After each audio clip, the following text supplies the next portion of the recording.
Well, I thought I'd just share a few tips that I've learned over the years. As one thing is, you can see that I'm not wearing camouflage.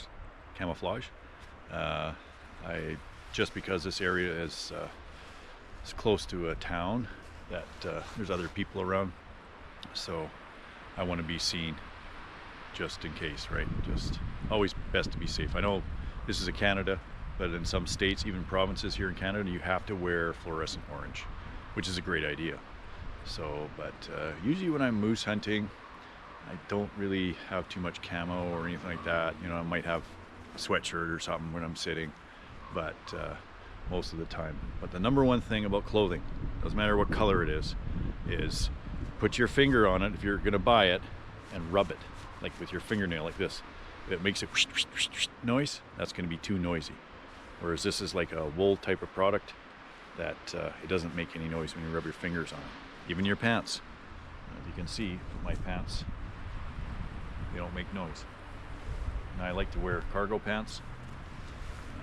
Just gives me more pockets to put stuff. You can never have too many pockets.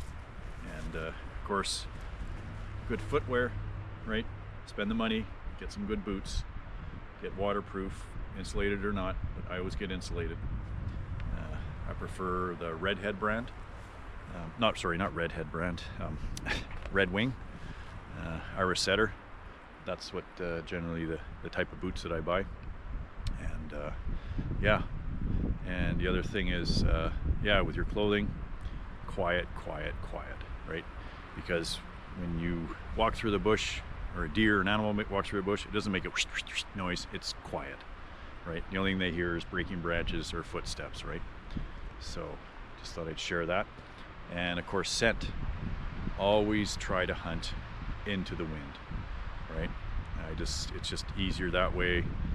You don't want to walk with the wind, just because your scent's just going to carry right to the animals and it's going to spook them away. So always be mindful of your clothing you're wearing. Wind direction is a huge thing. Like I say, it doesn't have to be camouflage. If you can go with earth material colors, you know, like the browns, greens, you know, that sort of thing, right?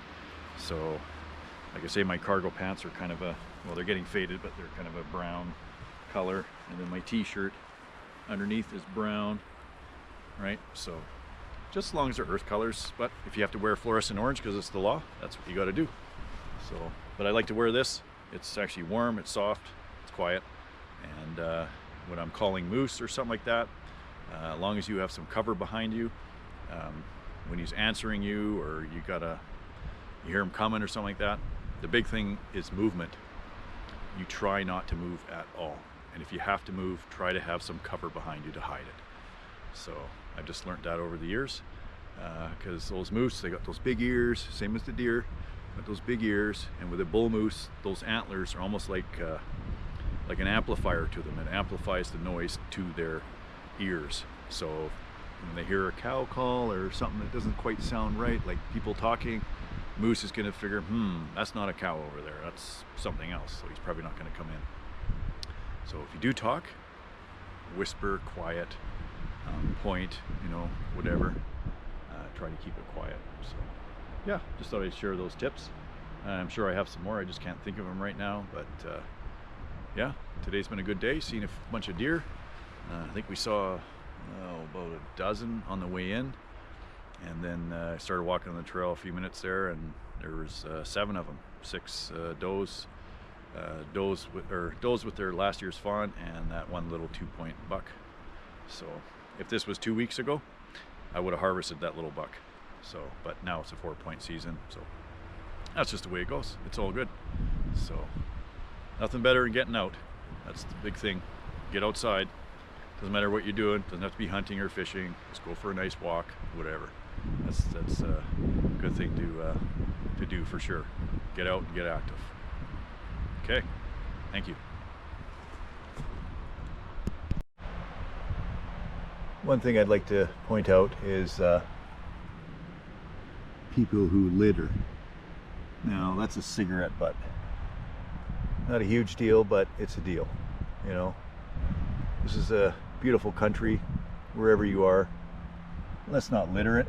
I mean, if you're gonna have a smoke, for one, it was been pretty dry year. I hope this wasn't during forest fire season because it was pretty dry. But what you bring in, take it out. Don't leave it in the bush, right? You know, that's another thing is with even with you have to go to the bathroom, right? You know, it's just good practice. You got to have a dump. Dig a bit of a hole, right, with a stick or rock, your hands, whatever, right? And do your business and bury it, right? We don't want to see toilet paper all over the bush, right, or wherever you are, right? Just, you know, have some courtesy and keep trails and the backcountry clean. Okay, just thought I'd share that. Maybe I'll do a video on how to actually do that, in case people are wondering what you should actually do. But there is some videos on YouTube.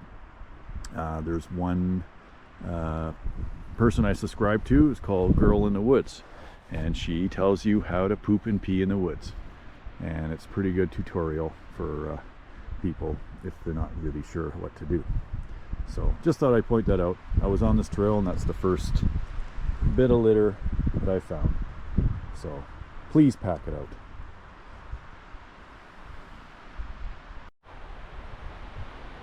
I forgot to say, usually when I'm out in the bush, I bring like a Ziploc bag or something like that, usually the bigger ones, sometimes the smaller ones. That way if I do see some litter or cans or something that people left behind, or bottles, whatever, I'll pack it out. I'll bring it back to the truck or whatever, and then I'll dispose of it properly at a landfill or the garbage, whatever, right? But that's also a good thing. Being an outdoorsman, we got to look after our lands, right? So just yeah, you may think, no, why should I pick up his or her garbage? Well, maybe it's a good example, right? So it's just something that we have to look after our lands. So just thought I'd share that. Bring a little Ziploc bag or bigger Ziploc bag, put it in your backpack or whatever, and if you see something on the trail, pick it up. I wouldn't pick up toilet paper, but maybe bury it if you really want to. But yeah, that's just thought I'd share that. I didn't pick up the cigarette butt. If I come up here again, I will. I'll have my bags with me. So my bad, I should have brought them. But it's a new area for me. Never been here before, so I thought I'd pack a little bit lighter.